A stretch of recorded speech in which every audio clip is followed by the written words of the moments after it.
ఏదైనా ప్రాంతంలో జీవిస్తున్నామంటే అక్కడ ప్రజలకు, భావితరాలకు ఆ ప్రాంత గొప్పతనం తెలియాలి. అక్కడ ఉన్న చారిత్రక సంపద కాపాడుకోవాలి. మన ప్రాంతాన్ని పాలించిన పూర్వీకుల చరిత్ర, భాష, కట్టుబాట్లు, జీవన విధానం తెలియచేయాలి. అప్పుడే భావితరాలకు తాము నివసిస్తున్న ఊరి మీద మక్కువ కలుగుతుంది. మన చారిత్రక సంపదను కాపాడుకోవాలనే ఆకాంక్ష పెరుగుతుంది. జీవం లేని శిలలు కూడా తమ గొప్పతనాన్ని చాటుకుంటాయి. మరి ఒక ప్రాంతానికి అక్కడ ప్రజలకు జీవం పోసి గొప్పతనాన్ని చాటి చెప్పే చారిత్రక సంపదను ఎందుకు కాపాడుకోవడం లేదు? వాటిపై ప్రతి తల్లిదండ్రులు తమ పిల్లలకు ఎందుకు చెప్పరు? సెక్కోలు వైభవం అనితరమైనది, అద్భుతమైనది. అందుకే కళింగాంధ్ర చరిత్ర చాటి చెప్పడమే జీవిత లక్ష్యంగా నిర్దేశించుకున్నాను. అందుకే నేనే శ్రీకాకుళం అని సగర్వంగా ఎలుగెత్తి చాటుతున్నాను. ఇది దూసి ధర్మారావు అంతరంగంలోని ముఖ్యమైన మాటలు. వేల ఏళ్ల నాటి సాంస్కృతిక చారిత్రక వైభవం ఉన్న శ్రీకాకుళం చరిత్ర నిక్షిప్తం చేసి భావితరాలకు అందించే ప్రయత్నం చేసిన ఏకైక వ్యక్తి అక్షర సైనికుడు, సాహితీ ప్రియుడు, చిక్కోలు చారిత్రకారుడు దూసి ధర్మారావు. ధర్మారావు రచనలు, సాహిత్యం, వ్యాఖ్యానం ఇలా బహుముఖ ప్రజ్ఞాశాలిగా ఆయన ప్రపంచానికి, ఉత్తరాంధ్ర ప్రజలకు సుపరిచితులే. కానీ దూసి ధర్మారావు తన చిరకాల కోరికగా అంతరంగంలో దాగి ఉన్న మాటలు జేకేసీతోనే పంచుకున్నారు. శ్రీకాకుళం జిల్లాలో మా స్వగ్రామం దూసి అనేది ఒక హెరిటేజ్ విలేజ్. చాలా ప్రాచీనమైన ఊరు. క్రీస్తు శకం మొదటి శతాబ్దాల నుంచి చరిత్రలో ఉన్న ఊరు. అయితే మా కుటుంబం విజయనగరం సంస్థానం నుంచి మా ముత్తాత గారు గొప్ప ఎస్ట్రాలజర్గా బుస్సీ దొర గారికి సేవ చేసి ఆయన ఇచ్చినటువంటి అగ్రహారం కాదు, జిరాయితీ భూమే దూసి వచ్చి స్థిరపడ్డారు. నదీ తీర గ్రామం అని. అక్కడి నుంచి వారు వస్తున్నప్పుడు విజయనగరం సంస్థానం వారు చేస్తున్న సాహిత్య, సాంస్కృతిక, చారిత్రక సేవలన్నింటినీ కూడా తీసుకొచ్చి వాటిని ఇన్హెరిట్ చేసి దూసిని అభివృద్ధి చేయడానికి ప్రయత్నించారు. దూసి గ్రామం ఇప్పుడు చాలా అభివృద్ధి లేకుండా మూలపడిపోయిన గ్రామం అయినప్పటికీ కూడా ఒకప్పుడు కళల తూర్పు భాగవతం లాంటి కళ అక్కడ పుట్టింది. మరి నేను పుట్టి పెరిగినటువంటి ఆ ఊరు నాగావళి తీరంలో ఒక ప్రఖ్యాతమైన కళా కేంద్రంగాను, సాహిత్య కేంద్రంగాను, నన్ను అడిగితే అది ఒక గొప్ప అకాడమీగాను మా చిన్నతనంలో ఉండేది. మా పెద్దలు అరుగుల మీద కూర్చుని మాట్లాడుతున్న మాటలు వింటే అదొక పెద్ద ఎన్సైక్లోపీడియా చదివినంత ఆనందంగా ఉండేది.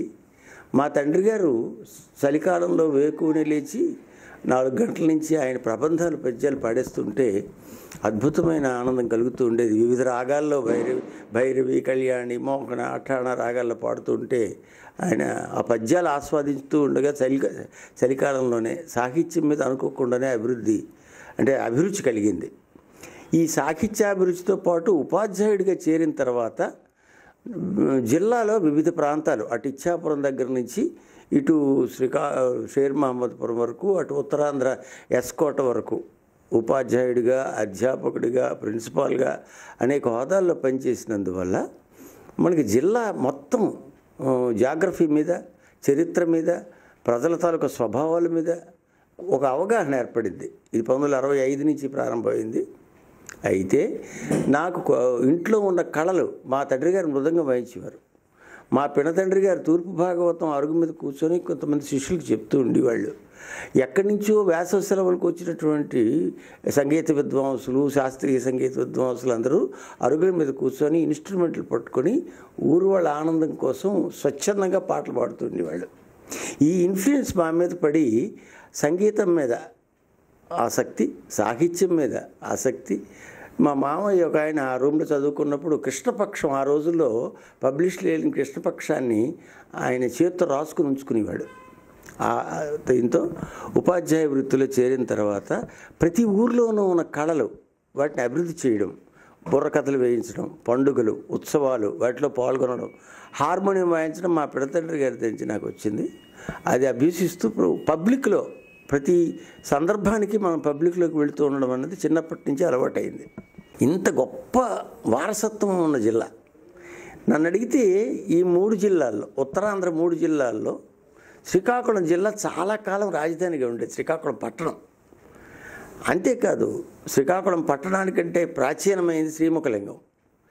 అంటే క్రీస్తు పూర్వం 5వ శతాబ్దంలో బుద్ధుడు బతికున్న రోజుల్లోనే బౌద్ధ మతం విస్తరించిన దంతపురం ఈ కళింగ దేశానికి రాజధానిగా ఉండేది. ఇదే ఈ చరిత్రకారుని ఆఖరి ఇంటర్వ్యూ. ఒక జాతి గొప్పతనం అక్కడ ప్రజలు జీవన స్థితిగతులపై మాత్రమే ఆధారపడదు.